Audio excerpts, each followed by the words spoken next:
되게 바쁘게 뭔가를 준비하시는 것 같은데 지금 어떤 전시를 준비하고 계세요? 저희가 갤러리 JJ가 한국에 있어요. 거기서 이제 몇 년 전에 이제 코로나 좀 적은 전에 만나서 같이 했던 애니쿤이라는 작가랑 이제 또 연이 이렇게 닿아서 뉴욕에서 애니쿤 작가님 첫 뉴욕 전시를 하게 됐습니다. 갤러리 JJ는 한국에서 활동을 하시는 그런 갤러리인가요? 네, 저희 이제 어머니와 함께 네. 13년간 운영을 하고 있고요. 이제 거기에서 이제 얻은 경험들을 토대로 해서 이제 뉴욕에서도 이제 혼자서 단독으로 네, 큐레이팅을 해보게 됐습니다. 요번에 단독으로 하는 건 그러면 뉴욕에서 처음 하시는 건가요? 맞습니다. 예. 지금 오늘 그러면 작품을 걸기 시작하는 거죠? 네, 지금 보시다시피 지금 난리가 났죠. 네, 지금 열심히 오늘 준비를 해서 내일 오전까지 이제 디스플레이가 다 완료되도록 하겠습니다. 작가님은 또 어디 계세요? 작가님 이제 소리가 들리시죠? 네, 여기서 열심히 지금 조립을 하고 계십니다. 애니쿤 작가님 아유, 안녕하세요. 소개 좀 해주세요. 네, 안녕하세요. 저는 팝아트를 하고 있고 다양한 소재로 작품을 하고 있는 애니쿤 작가입니다. 망치질 하시는 소리가 들린 것 같은데 지금은 그럼 어떤 작업을 하고 계세요? 사실 이제 작가가 국내에서 작업을 하다 해외로 이제 전시를 하게 되면 비용이 만만치가 않아요. shipping비라든가 다양한 것들이 필요한데 저 같은 경우는 이제 그런 거를 조금 경비를 좀 줄이고자 작품을 좀 이렇게 말아서 왔어요. 그래서 큰 작품은 이제 이런 캔버스로 갖고 오고 여기에 이제 또 현지에 있는 스트랩 바를 또 구입을 해서 그럼 캔버스를 그 프레임에 지금 씌우는 걸 작업을 하고 있습니다.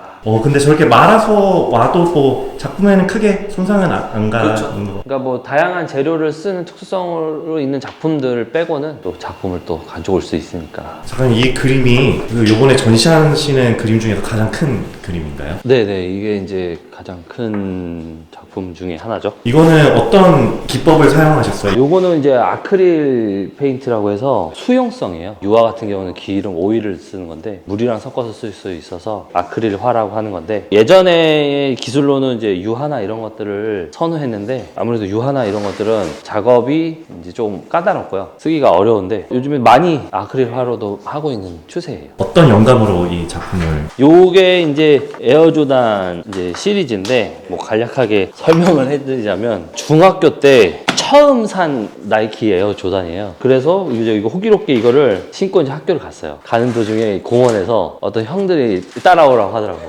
어깨동무를 딱 하고 왜요? 그랬더니 나랑 신발 바꿔 신자고. 그래서 삥을 뜯겼어요 이거를.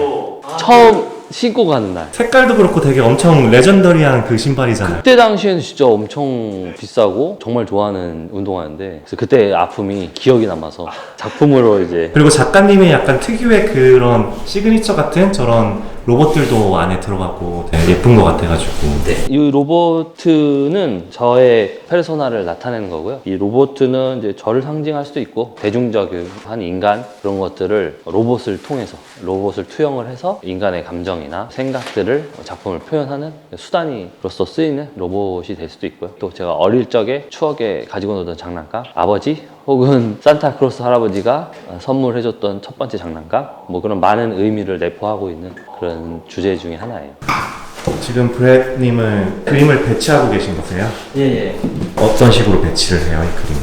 전시마다 물론 다 다르겠지만 이번 전시 같은 경우에는 애니쿤님 작품이 보통 이제 로봇에서 시작을 했잖아요. 특별히 이번 전시를 위해서 미국에서 영감을 받았던 그런 주제가 또 있어요. 코카콜라, 뭐 맥도날드, 에어조단, 미국에 있는 그런 브랜드들과 함께 나오는 작품들이 있는데 그래서 한쪽 벽에는 주로 이렇게 기존 했던 로봇 시리즈들, 뭐 스타워즈나 로봇의 이제 초상 같은 느낌으로 반대편을 보시면 이렇게 또 코카콜라라든지 이쪽에서 선보일 겁니다. 이 공간 또 자체도 좋은 동네에 있는 공간 같은데 이거는 어떤 식으로 또 대여를 하셨어요? 보통 공간을 찾을 때 특히 이렇게 대여를 할 때는 대여를 하는 그 갤러리 측과 이제 저가 협상을 여러 가지를 해요. 그래서 제가 한 10군데를 이번에 봤어요. 10군데를 보고 이제 그쪽에서 이제 어떤 프로모션 패키지를 해줄 수 있느냐. 물론 렌트 가격도 중요하죠. 이 공간은 그러면 원래 갤러리로 주로 쓰이는 공간이? 네, 맞습니다. 여기는 이제 주로 대관 공간이라고 하죠. 많은 아티스트들이 여기서 이제 전시를 하고요. 저희가 이제 비교를 해보고 특히 여기 주인은 애니쿤님이랑 예전에 좀 만났던 분이세요. 예, 그래서 좀 더 수월하게 여러 가지를 좀 더 프로모션 패키지를 이야기했습니다.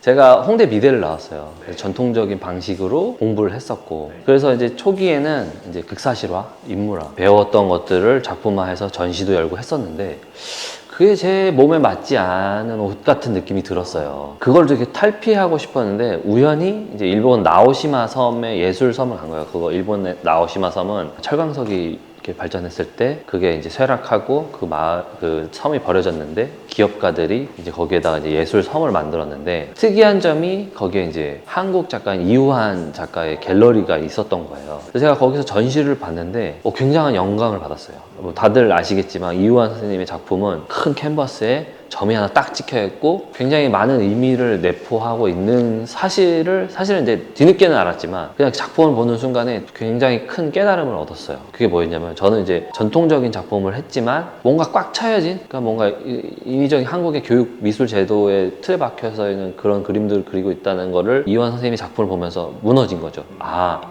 비우자. 그동안 내가 배웠던 것들, 나에게 꽉 차져 있던 작품들을 그런 세계관들을 한번 싹 비워보자. 쓰레기통에 비우는 것처럼. 근데 그러면 뭘 그릴까? 작가들은 무엇을 그릴까에 대해 굉장히 고민을 하거든요. 한번 다양한 것들을 보러 가자. 그래서 이제 뉴욕 여행을 이제 가게 됐어요. 근데 뉴욕 여행을 도중에 이제 앤틱 쇼가 이렇게 쫙 펼쳐져 있었는데 거기에 양철 로봇이 덩그러니 놓여 있는 거예요. 이 로봇이. 근데 이제 앤틱 쇼니까 골동품이잖아요. 그러니까 막 눈알도 빠지고 막 팔도 부러진 그런 로봇이었는데 이 로봇가 마치 저를 나를 사줘 뭐 여기서 구해줘 뭐 이런 눈빛을 보이더라고요. 근데 저는 이제 80년대생이고 아날로그와 디지털의 중간 세대거든요. 근데 이 로봇도 마찬가지예요. 지금은 이제 뭐 이렇게 다양한 로봇들도 있고 합체 로봇 다양하게 막 붙여지고 있는데 이 당시에는 태엽을 감아서 물리적인 힘으로 구동이 되는 이 양철 로봇이 마치 저의 모습을 보는 것 같아서 그래 그러면 이 로봇을 한번 사서 작품을 해보자.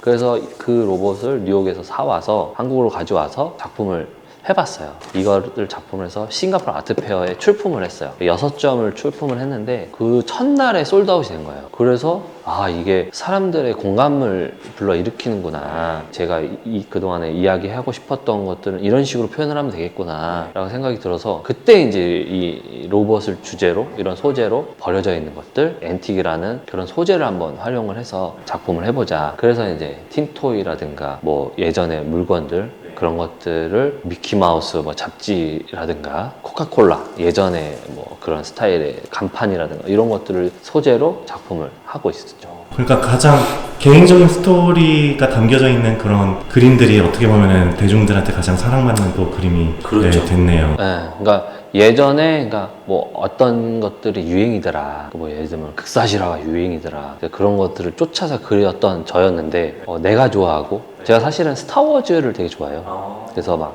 컬렉션도 하고 스타워즈 피규어도 많이 모으고 그게 사실 저다운 거고 저의 이야기, 저의 스토리거든요. 그래서 나의 이야기를 한번 작품을 하는 게 솔직한 나의 모습, 내가 좋아하는 것들 이런 것들을 이제 작품을 한번 해보자. 그렇게 시작을 해서 이런 작품이 나온 것 같습니다. 뉴욕의 그 골동품 가게에서 영감을 받으셔가지고 뉴욕에서 이제 그 몇 년 뒤에 이제 개인 전시전을 하는 그런 그렇죠. 엄청난 발전이 있으셨네요. 작가들, 그러니까 예술가들은 사실 이제 뉴욕이라는 게 굉장히 큰 아트 씬이잖아요. 여기서 입문도 하고 싶고 여기서 또 성공을 하고 싶은 그런 욕구들이 있기 때문에 그래서 이제 뉴욕에 여행을 갔었고 오늘처럼 또 이렇게 뉴욕에서 개인전을 열게 된 것 같습니다. 그림 거는 것만 지금 한 4시간 걸린 것 같은데 원래 이렇게 이 작업이 되게 오래 걸리나요? 음악가들은 공연장에서 연주를 하잖아요. 근데 예술가들, 특히 이제 페인터나 이런 조각가들은 이 공간 안이 어떻게 보면은 자신의 재능을 펼칠 수 있는 무대라고 생각을 하거든요. 기승전결이 좀 있다고 저는 봐요. 들어왔을 때 그러니까 우리가 예고편이라고 볼 수 있는 임팩트 있는 작품 한번 벌어주고 보면서 이제 이 스토리도 한번 읽고 그리고 마스터피스가 되는 작품이 어느 위치에 있고 이런 것들을 조금 예술가들이 공간 연출을 한다라는 거라고 저는 좀 개인적으로 생각을 해서 지금도 계속 바뀌었죠.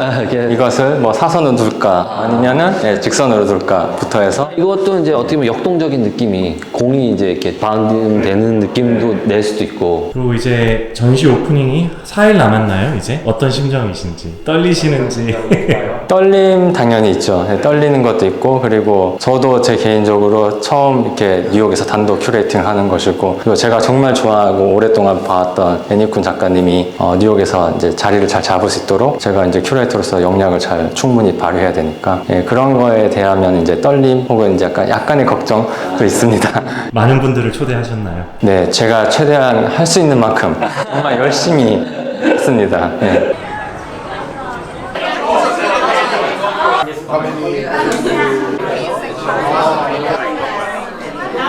네, 그 오프닝이 한 3일 전이었죠? 오프닝 때 어떠셨어요? 저는 좀 늦게 가서 많이는 못 봤는데 그래도 사람들 엄청 많이 오고 되게 성공적인 오프닝 같이 보였는데. 네, 일단 오프닝이 생각보다 많은 분이 와주셔서 너무 감사하고 거의 150명 이상이 오셨더라고요. 네. 정말 그 2시간 안에 그만큼의 오신 게 정말 대단하고. 걱정을 좀 많이 했어요. 왜냐면은 이제 첫 솔로 엑스피디션이고 제 작품이 현지인들한테 어떻게 어필이 될까, 어떤 반응을 보일까에 대해 고민 좀 많이 했는데, 그날은 내가 오길 잘했구나. 여기서 전시하길 잘했구나라는 생각이 들 정도로 저 개인적으로 만족할 수 있는 그런 오프닝이었습니다. 뭐 진짜 인종도 되게 다양하고 뭐 거의 셀레브리티 같이 이제 사인도 해주시고 막 그러셨는데, 어떤 포인트에서 이렇게 지구 건너편에 있는 사람들이 그렇게 공감을 잘 할 수 있었던 것 같으세요? 사실은 제가 그 미국의 그런 문화를 되게 좋아해요. 결국에는 작가가 좋아하는 것들을 또 표현하는 것들, 그 생각하는 것들이 작품으로 표현되니까 그런 것들을 또 여기 현지인들이 또 보고 느끼고 좋아하시는 것 같고. 그 오프닝 때 또 이번에 스폰서를 해주신 분들이 어떤 분들이 계셨죠? 네, 일단 제일 큰 스폰서는 마쿠라고 뉴욕에서 이제 태어나고 자라신 캐롤 박 대표님이 계신데요. 마쿠가 이제 여기서는 굉장히 크게 성공하신 막걸리 회사예요. 그분께서 이 공간이랑 진행비를 다 이제 후원해 주셨고요. 덕분에 이렇게 제가 잘 진행할 수 있었고. 그리고 또 이제 요번에 큐레이터로서의 목표는 작품을 파는 것이 또 목표이셨잖아요. 뭐 오픈한 지 일주일도 안 됐잖아요, 사실은. 근데 뭐 작품을 많이 파셨나요? 예, 작품이 생각보다 아주 잘 팔려서 지금 저희가 아주 웃음꽃이 막 네. 저희 걸려있는 거 이게 딱지 붙은 게, 스티커 붙은 게 다 팔린 작품들이 맞습니다. 여기 지금 빨간색으로 표시되어 있는 것들이 이제 팔린 것들이고요. 이제 주황색으로 표시한 것들이 예약이 이제 되어 있는 것들이. 네. 제가 이제 브랜님한테 좀 궁금한 게 몇 가지가 있는데요. 큐레이터로서의 이제 역할과 이런 전시를 할 때 어떤 식으로 해야지만 큐레이터로서 역할을 잘 하는 건지. 일단 큐레이터라는 게 역사가 그렇게 길지가 않아요. 19세기쯤에 이제 살롱이라고 해서 그림을 이제 다닥다닥 붙이면서 개인들 간의 이런 사교 모임의 장에서 원래 시작을 했어요. 그리고 이제 이걸 전문적으로 이제 그림을 이제 큐레이팅을 해서 보여주는 자체는 이제 역사가 길지 않고요. 그리고 큐레이터가 요즘에서는 여러 가지 업무를 하죠. 공간을 꾸미는 것 자체에서 보면은 홍보라든지, 그리고 작가를 연구를 하고 글을 써야 되고, 그림을 어떻게 아카이빙할지, 그리고 이미지 관리 등등 여러 가지 업무를 보는데요. 보통 큰 갤러리나 미술관에서는 이게 굉장히 세분화가 돼 있어요. 네. 그래서 딱히 큐레이터 하나가 이게 한 명이 다 하는 건 아니고, 네. 뭐 아키비스트라든지 뭐 히스토리안, 뭐 평론 글 쓰는 분 따로, 연구하시는 팀원들, 그리고 홍보팀, 세일즈팀 이렇게 다 세분화가 되어 있어요. 네. 근데 이제 보통 우리가 아는 상업 갤러리 중에 이제 중형 갤러리부터 개인 갤러리들은 큐레이터와 디렉터가 팀이 돼서 그 모든 업무를 이제 전반적으로 하고요. 네. 그 업무라는 게 이제 시장 쪽도 있고, 네. 이제 아무래도 학문적으로 연결되는 부분도 있죠. 이 전시는 브랜님이 거의 뭐 장소도 준비를 했어야 됐었고, 또 이제 사람들한테 설명해주는 이런 이제 팜플렛 같은 것도 만들었어야 됐었고, 잭 오브 올 트레이드 같이 거의 모든 거를 다 하는 게 사실은 이제 요번에 브랜님의 이제 역할이셨네요. 작은 갤러리처럼 네, 네. 1인 기업이죠 지금. 그렇구나. 그리고 사람들이 되게 궁금할 것 같아요. 사실은 이게 이제 갤러리에 이렇게 전시를 구경하러 오는 사람들이 또 와서 바로 구매를 할 수 있는 그런 시스템이잖아요. 이런 뉴욕의 맞습니다. 저 스몰 갤러리들 가면은. 그러면은 요번에는 프라이스 레인지가 어느 정도 됐었나요? 소형 작품 이제 10에서 이제 30호 정도 되는 네. 것들은 1,500 이제 정도고요. 네. 보시는 이 뒤에는 이런 중형 사이즈 작품들 같은 경우는 네. 3,000대.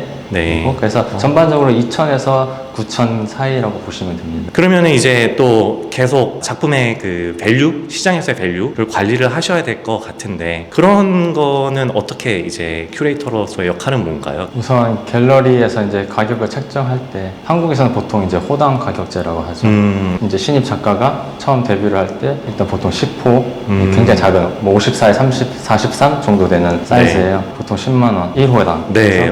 그래서 10호가 되면 이제 뭐 100만 원 네. 되겠죠. 보통 그렇게 많이 시작을 하고요. 네. 근데 뉴욕이나 이제 서양 건에서는 네. 그렇게 호당 가격제가 딱 천편일률적으로는 들어가진 않아요. 아, 좀 다양하지만 그래도 그 틀 안에서는 어느 정도 이제 네. 유지가 되고요. 작업에 이제 어떻게 발전하고 네. 작가가 성장하는 과정에 따라서 이제 가격이 네. 올라가죠. 그런 거는 이제 작가의 이력, 솔로나 그룹전을 얼마만큼 했는지 또는 이제 평론 글이 얼마나 이제 많이 쓰여왔는지도 중요해서 예, 제가 이제 많은 작가들한테 말을 할 때 뭐라도 일단 적어놔라. 아. 예, 아티스트 노트가 굉장히 네. 중요해요. 그래서 아티스트 노트를 보고 저희가 평론가라든지 아니면은 큐레이터 네. 또 이제 미술 관계자들 글을 쓰잖아요. 네. 전시를 어떻게 소개하고 사람들한테 이번에는 무엇이 새로운 것인가. 네. 이번 전시에서는 예를 들어 로봇 작가라고 이제 알려졌지만 네. 그 이면에 이제 여러 가지 군중에 대한 이야기들도 있고 그런 이야기 새로 계속 끄집어내야 되는데 그걸 하기 위해서는 작가와 큐레이터가 많은 소통을 해야 돼요. 네. 그 소통을 통해서 저 같은 경우는 이제 녹음을 한다든지 전화를 할 동안 계속 받아 적어요. 네. 그래서 거기서 이제 나오는 여러 네. 단어들을 이제 기억을 해서 그걸 가지고 평론글을 다시 씁니다. 아, 그래서 그거에 대한 수준이 높아야 돼요. 어느 네.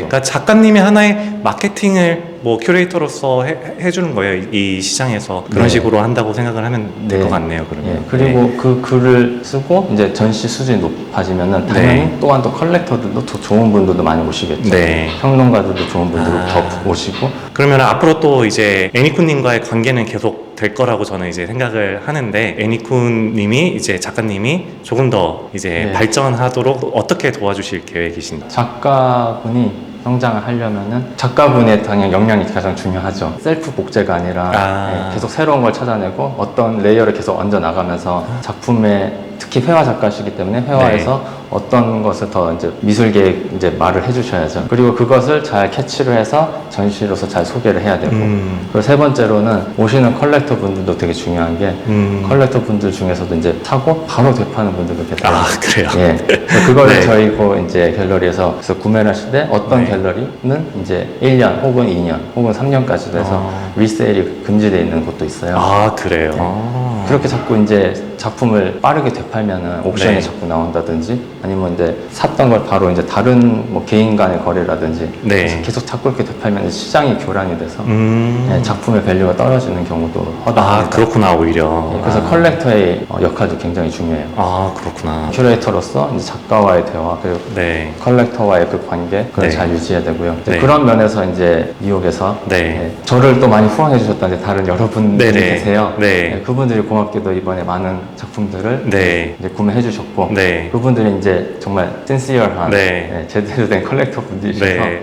예, 그림을 굉장히 사랑하시고 오래 소장하세요. 네. 예, 그래서 이렇게 제가 작가분과 그 좋은 컬렉터 분들을 계속 연결시켜드리는 역할을 하고 저는 저 나름대로 이제 애니쿤님과 많은 대화를 하면서 더 좋은 글이 앞으로 계속 나올 수 있도록 네. 예, 노력하는 그런 큐레이터가 되는 게 제 목표입니다. 아, 좋습니다. 그럼 이제 작가님은 요번에 이제 오셔가지고 뉴욕에서 이렇게 첫 솔로 엑스비션을 아직 뭐 끝나진 않았지만은 성공적으로 되게 하고 계시는데 그러면은 또 앞으로의 계획은 어떻게 되시는지 좀 말씀해 주실 수 있어요? 제가 사실 그 작가를 시작을 할 때 조금 포부를 좀 크게 갖고는 했어요. 한국에서 머물지 않고 해외에서 조금 제 작품을 좀 널리 소개할 수 있는 그런 작가가 되고 싶다. 그래서 앞으로는 계속 이 뉴욕 활동이나 또 우리 브레스를 계속 이야기를 나누고 있거든요.